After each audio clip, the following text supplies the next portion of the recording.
Hi, everybody. I'm Candid Stanisci of NLL Lacrosse Talk. Welcome to the Spanglish World Network on Zingo TV, channel 250. Please remember to download the Zingo TV app at the respective app stores for iOS and Android devices. While you download, make sure you rate, leave a comment. Both apps are absolutely free. Zingo TV is available on Google Chromecast, Amazon Fire, Fire TV sticks, Roku sticks, and also on smart TVs 2016 forward. Now on NLL Lacrosse Talk, our co-host Gary Groob, and our very special guest, Hall of Famer and Netherlands head coach, Wayne Colley.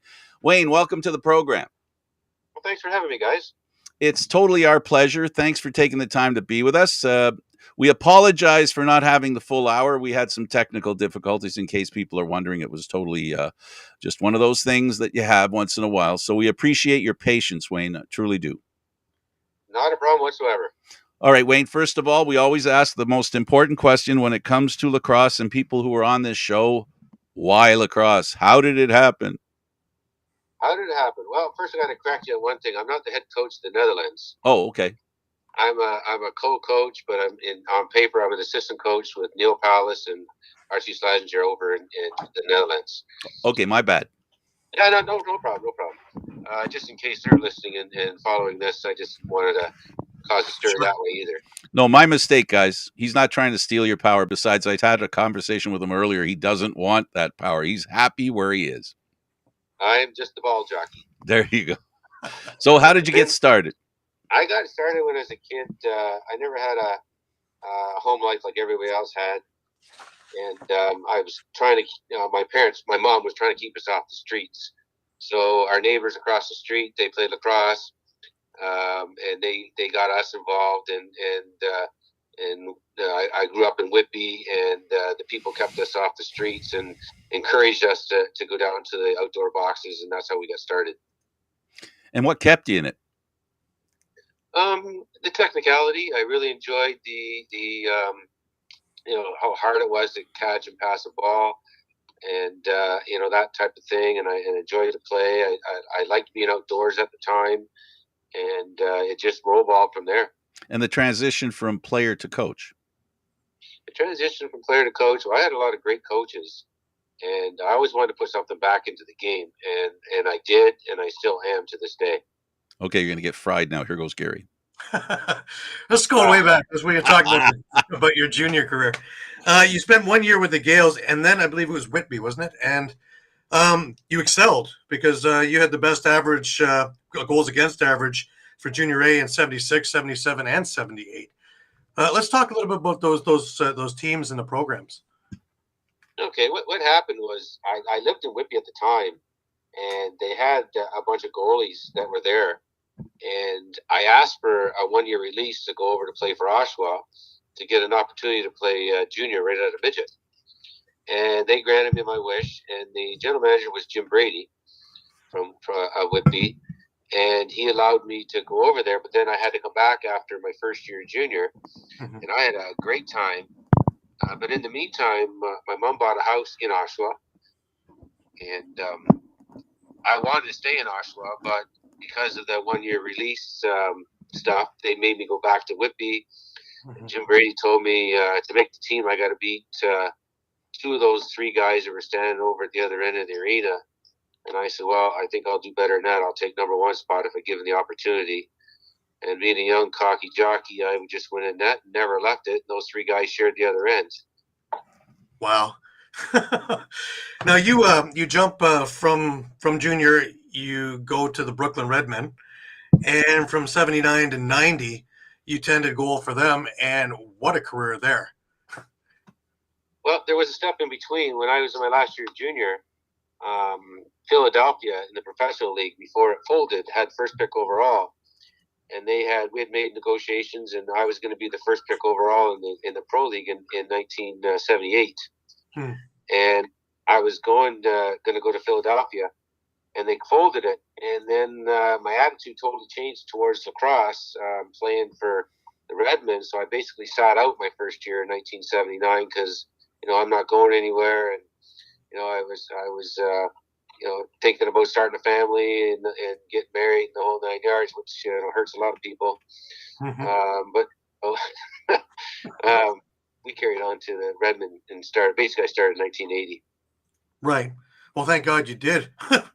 Look at the career. Won the Man Cup in 87, 88, and 90. 85, 85. Yeah, 85. Oh, 85. You also won the Mike Kelly Award, right?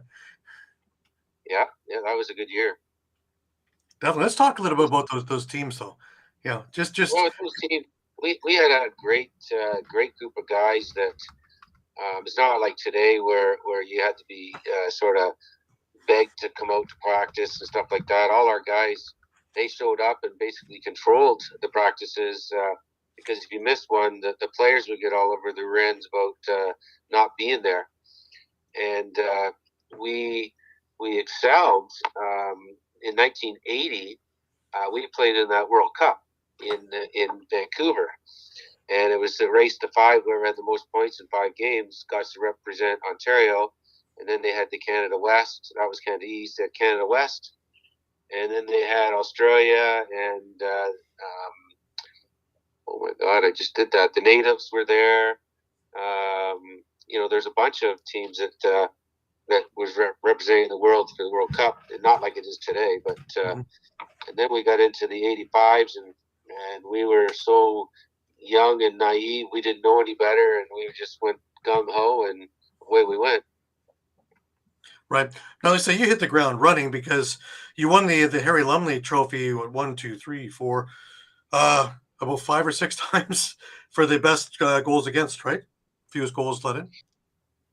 Yeah, but you got to have a team in front of you to get that. Just not all not on my shoulders, but there was other goalies that were part of our team, and we shared that as a group, and with a great team, and we had a number of super coaches that instilled how to get to there, and to this day, I bring their knowledge onto when I coach.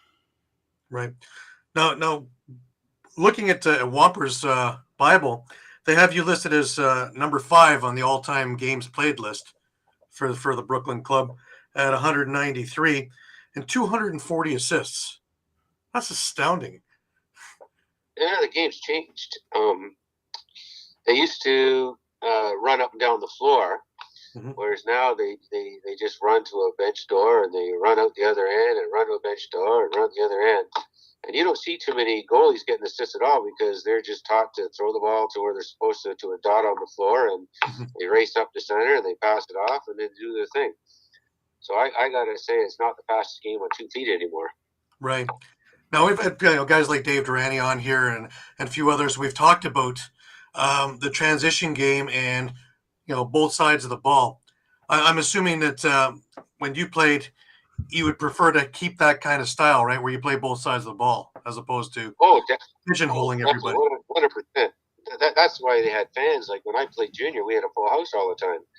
And then when we played Brooklyn, the small arena up there, that was filled to the rafters, and the fire department was already, always on the rear end about having too many people in the arena. But that was the thing back then.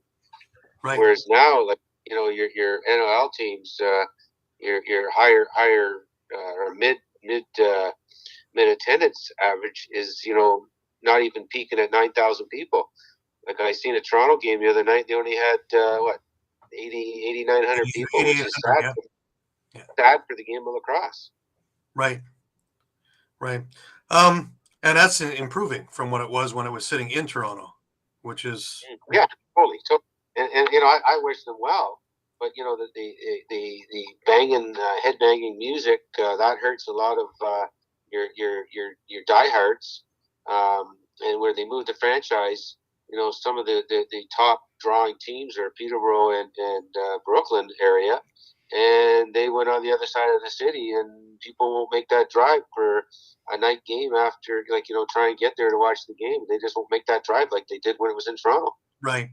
Now, Frank and I had actually talked when Sakevitz was on here about would it make sense to have an NLL franchise now in Oshawa?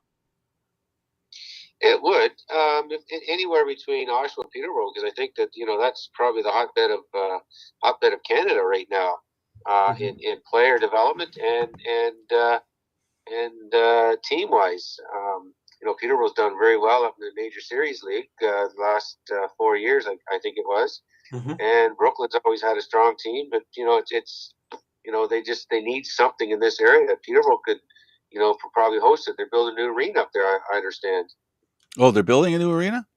I think they are. I think they're building another arena beside the big complex there. Well, the reason I said it back then when I was speaking to the commissioner, the ex-commissioner, was because of Toronto moving to Hamilton, right? And that's a big gap for people who don't want to drive that far. And a lot of the Rock fans came from the east end of town, and specifically Whitby, Pickering, even Oshawa. That's correct. It's a little harder trek for them now that the game's in Hamilton. That's correct, but there's never a slow period driving across Toronto anymore. Like the traffic. Well, that's why instead of being 2.5 hours, it's 5 hours. That's correct. So, that's hurting the game of lacrosse. Yeah, yeah. It would be nice if they did that, but they're kind of. I think I'm not sure, but I'm going to say I believe that the league is looking at it as though Jamie rightfully, who has been a big supporter of the National Lacrosse League, they don't want to hurt his team in the process of trying to start another team. That's me assuming. I don't have any reason. I don't know, Gary. I don't have any reason to say that, but it's an assumption I make. I don't know how you feel about that. That they don't want to hurt Jamie's investment, and he's been a consistent, long-term, always there for lacrosse guy. So we'll see. But I love it. Go ahead, Wayne. Jamie's a great guy. Right. No, Jamie's a great guy, and he's got the right spot where he practices from his facility, and he's moved to Hamilton, which he's got probably a better deal than what he got in. Absolutely, much better deal. Yeah, much better deal. But if you look at the teams that are down around the Horn, like St. Catharines and coming around to Mississauga, there's not a lot of big powerhouse teams that have been around that area for a long period of time. And that's the people trying to feed into bringing them to a game. And so it's just their, numbers breed numbers. You need to somehow, find a better spot or something, how they did it. I know he tried the buses, he tried the bus people down there. Mm-hmm. He's tried the hotel deals. He's tried all that stuff. And, I wish there was a solution that I could, pass on to him because I want him to succeed. Right. Well, maybe if once they really start to get, we have the Hamilton Tiger Cats in the Canadian Football League, who, we know, Gary and I know that league very well. And Hamilton does a great job of bringing people out for their football. I don't see why they couldn't do it for their lacrosse. They're doing it also with their soccer team. So I think you discussed the key there. I don't know if you meant to do it, but it was there. It was a subliminal message, I guess, one that I heard, which is trying to foster the game within that community between where he practices and where his team is, that area. If you can foster some interest there, there's a lot of people there, a lot of people who love live sports. And, let's be clear, lacrosse, the National Lacrosse League is not very expensive.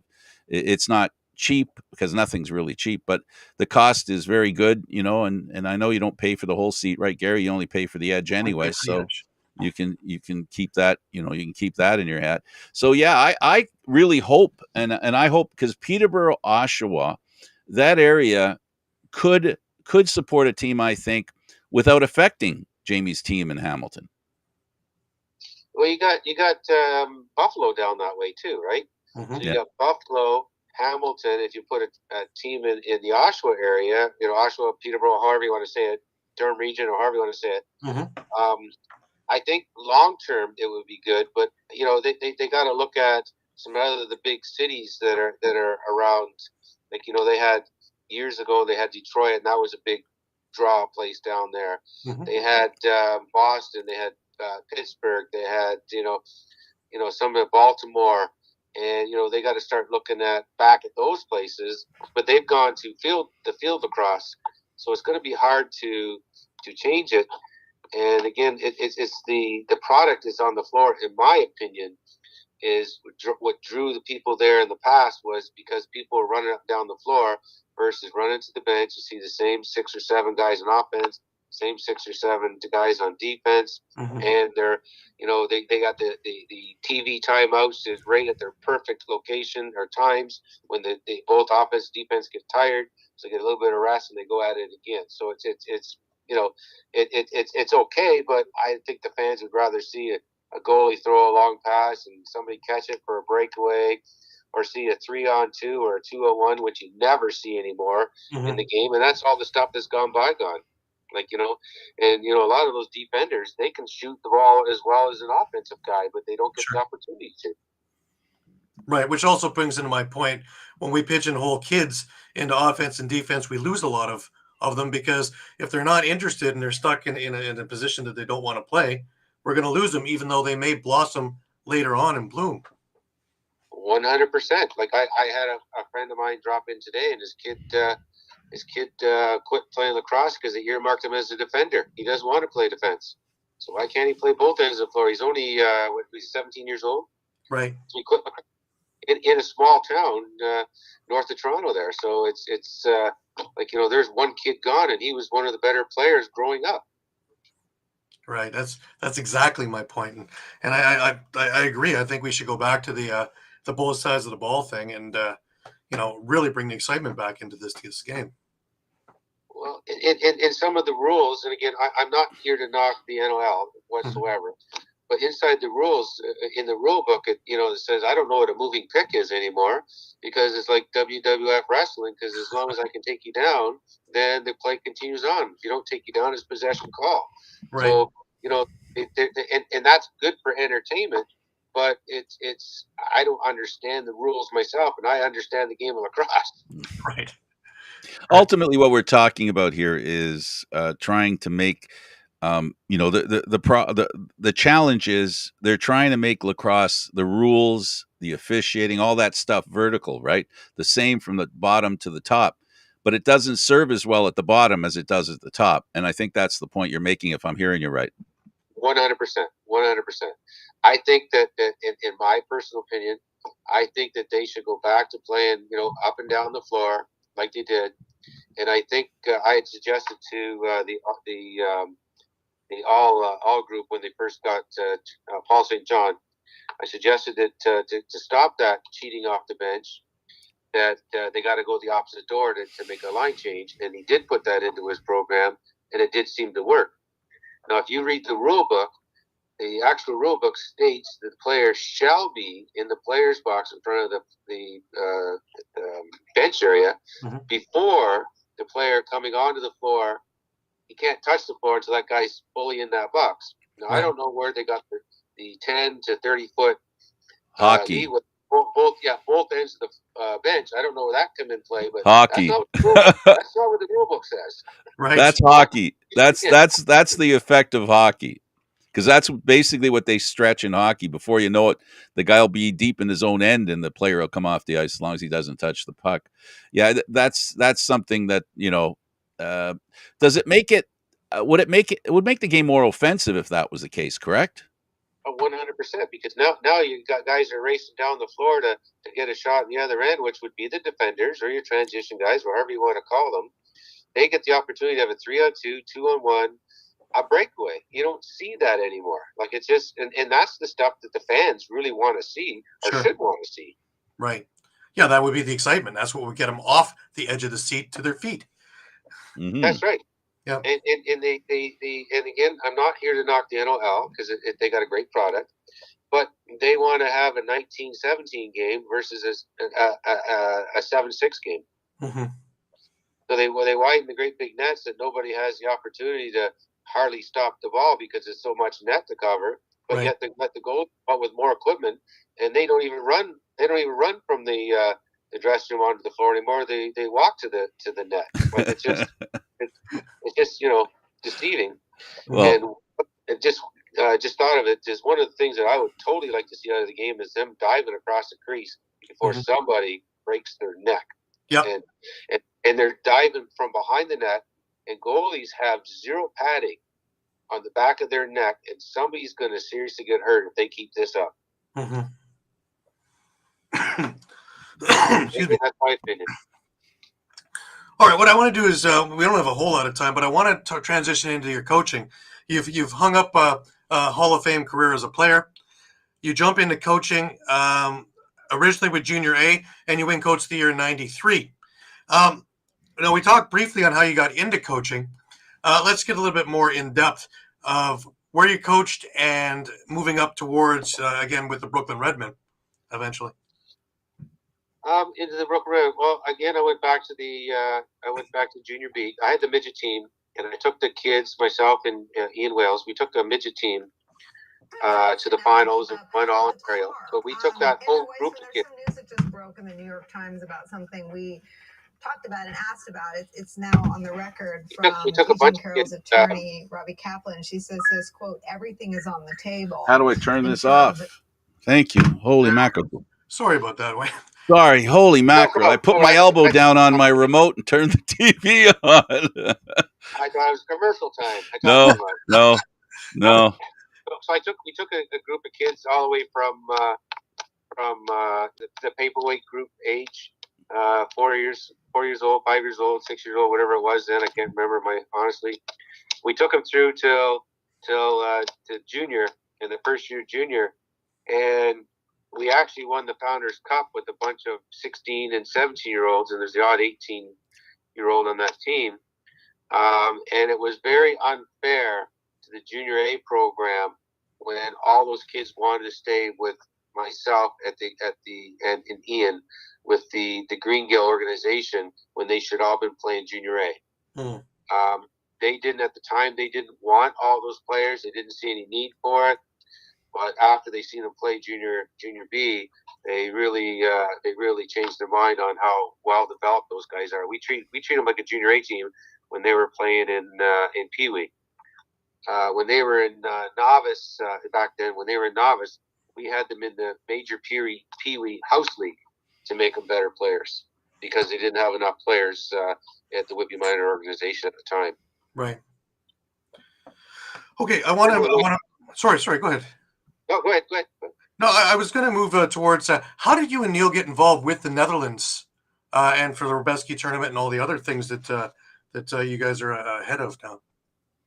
I coached Neil in the professional league. I was in Columbus in the pro league NLL, and they wanted me to quit my job to move down to Arizona the next year, and I was a supervisor at the town of Whitby, and it was kind of hard to give up my job and my career for lacrosse at that time when I was moving up the ladder on my position, and Neil was one of my players that I had in Columbus, and he called me to say that he needs a hand, he needs help. And he said that it's over in Amsterdam, and he had coached before that was the field program, and now he wanted to get the box program up and running. And I said, whoa, no thanks. And he says, well, they're going to go to Finland for 2 weeks, and that was for the European Championships. And I said, well, it's Himden Ha, no thanks. And then he says, well, they're paying for you and your expenses to get there. And I said, when are we leaving? So we got there, and it's been an eye-opener that across the world that they want to learn. And, you have a 3-hour practice, but you can't have that 3-hour practice here in Canada because they'll think you're nuts because anything over an hour and a half, they've had enough anyway. But those guys would stay there for 4 or 5 hours afterwards and review exactly what was being taught. And it's still being like that. So right now we're trying to restructure the Netherlands lacrosse, box lacrosse, both girls and boys, to make it a lot better for everybody involved. Right. And you've gotten one particular investor that's really taken a keen interest in your program.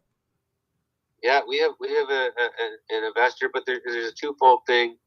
It'll take a long time to explain, but the Dutch were the first people to meet the natives, Oksani people, coming up the Hudson River, and there's a whole not spew, but a whole thing about how their flag goes Rivers Cross, and it's on their purple and white flags and stuff like that. How they didn't want the trade companies on in writing on paper, because paper can get lost or burnt or whatever. Mm-hmm. So they made beads, and this is where our investor is part of that movement, and it's totally fitting that the World Championships are held in Utica this coming year, which is part of the native lands all down through there. So we're really excited about what's going to happen here with the Dutch program, especially because we're going to be part of the ceremonies and stuff like that outside of the World Championships. Well, they moved big, because from 2017 and not being able to win a game to last year finishing 11th in the European Championships in Hanover, that's astounding for an improvement for a program. I like to think it's a coaching, but it's not. It's we got players, and you got rules to follow. When I first took the program, they were probably at a peewee level skill wise, and then what we did is we worked with them and worked with them, and then we went to the Worlds, and we did exceptionally well at the Worlds because they took us very lightly, and we beat the Ireland team, and then I think we ended up in 8th spot, if I'm not mistaken. And then the what do you call it? Europeans the following year, they didn't quite bring the team that they were supposed to bring. Right. Well, I want to thank the team anyways, because I got one of your sweatshirts now. These are fantastic. Yeah, they are. You lucked out on that one. Yeah, these are spectacular. I want to thank everybody for it. To watch, how did the team get involved in the Robeski tournament? Well, over there, there's no teams. No, I shouldn't say teams. They got a few teams. They got Germany, they got Belgium, and they got France. And that is one of the tournaments that they look forward to showcase their talents. And again, we're restructuring how we're doing things there, and we're gonna try and use that for better usage with both the tournaments back-to-back weekends that are there. Right. Now, you took me through a tour of the barracks where they're changing and everything like that, and it was just a sea of equipment. But you told me one thing that was really heartwarming, is that there's never a piece of equipment that goes missing. The lacrosse community is such that everything is everybody's and it's theirs, and you never have to worry about that stuff. And if you saw it, it's a sea of equipment in there. Well, they got 24 teams dressing in one basically gymnasium, and there is equipment everywhere. You got to step on somebody's equipment just to get to where you're going to go sit. And as you've seen, Gary, nobody was missing anything. As a matter of fact, anyone who finds stuff, they bring it to the front there, and it's like a lost and found. And you go back next year, and the same stuff's there because people thought that somebody had stole it, but it's far from the truth. It's incredible how they do stuff like that. Like, that would never happen here in Canada or United States. Right, because the way the whole tournament was set up, it was my first time to see it, is fantastic. I got to admit, I was overwhelmed. One, with the talent, and two, with the way it was set up and the way everybody was while they were there. It really was a fantastic spectacle. Gary, can you imagine them doing that in even in Ontario or BC or anything like that? That whole venue, that whole everything. How many people would be fighting each other or not getting along? Whereas over there, everyone got along. Everybody was like, there was zero arguments. I never seen anything that was out of the norm, and that it was a pleasure to be there. Mm-hmm. Absolutely. I was almost, saddened when it was over. Mind you, we had a game and a half for a championship game too, that came right down to the wire of the last game for an 11-10 Nova Scotia win. So we got heart-stopping thing right down to the very last second. And that fireworks display was another spectacular 5-minute event too. that was a total spectacular event. Like, the game was good. The people were like, there had to be. How many people were watching that? 2,000, 3,000 people It in an was outdoor jammed box. in there. Yeah, all day long. It just kept growing and growing and growing. It was wall to wall people, and it looked like Woodstock because it rained during the day, so the ground was muddy. But I didn't stop anybody. It didn't stop anybody's fun either. Because we lost and we had to get up really early. You were still in bed about 8 o'clock. We had hail. We had hail on the floor, on the field. We got pictures of it. It was full of ice. I was on my way over, I believe, at that stage. Yeah. Still riding the trolley to Radisson. Can you imagine playing lacrosse in Canada or United States when it was pouring down rain like it was? They didn't even stop. Referees didn't even stop. They kept on playing. Yeah, and at one point I saw one of the referees take off their helmet because they couldn't see with the shield, so they played without a helmet. Yeah. And here, if we have a little bit of sweat on the floor, we stop the game and we call it. Yeah, exactly. And you seen that one. The one referee was being tutored by another referee, running behind the young kid that was learning. And you would never see that here. But I thought that was an awesome idea that they're running behind and telling them where they should be and, put them in the position they should be. Like, I thought that was awesome. Yeah.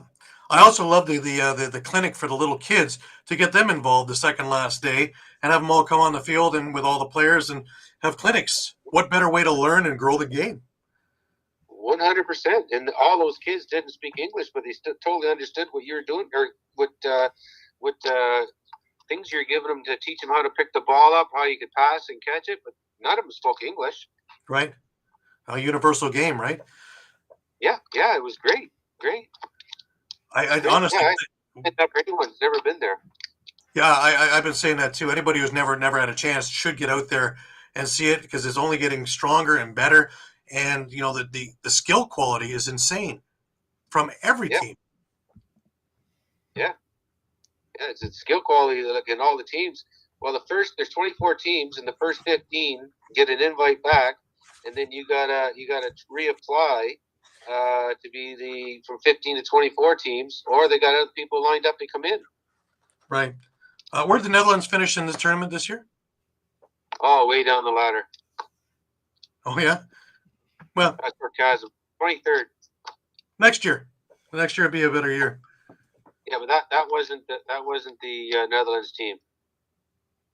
Mm-hmm. But timing is everything. Well, yeah, of course. Yeah, they had a mismatch of players that personally they're great guys, but they didn't personally help. What I was trying to do is develop players in the Netherlands, and that's one of the restructured things that we're going to look at. Right. And teams preparing now for the 2024 Worlds now, right? We are, yes.